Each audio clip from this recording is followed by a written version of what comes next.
अस्सलाम वालेकुम जी। वालेकुम सलाम जनाब। की हाल है भाजी? ठीक बड़ी हो? रहमत है जी, बड़ी रहमत है।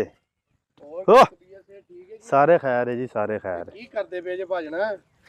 भाई माल चारा बड़ा महंगा हो गया, खेतां 'ਚ ਛੱਡਿਆ माल ਇਹ ਚਾਰਨਾ। ਤੁਹਾਡੇ ਆਪਣੇ ਨੇ ਪੈਲੀਆਂ ਕਿ ਨਹੀਂ ਨਹੀਂ, ਇਹ ਕਣਕਾਂ ਕੁਣਕਾਂ ਵਢੀਚੀਆਂ ਨੇ ਤੇ ਅੱਛਾ, ਪੈਲੀਆਂ ਖਾਲੀ ਨੇ ਤੇ ਆ ਗਏ ਆ ਇੱਥੇ ਜਿਹੜਾ ਚਾਰਨ ਵਾਸਤੇ ਆ ਗਏ ਆ। ਇਹ ਮਾਲ ਆਪਣਾ ਕਿ ਹੋ। ਧਾਰੇ ਧੂਰੇ ਤੇ ਆ? ਨਹੀਂ ਨਹੀਂ, ਆਪਣਾ ਭਾਜੀ ਵੱਡੀ ਇੱਥੇ ਵੇਚਣਾ। ਹੋ ਮੰਡੀ ਤੇ ਵੇਚਣਾ? ਹਾਂਜੀ।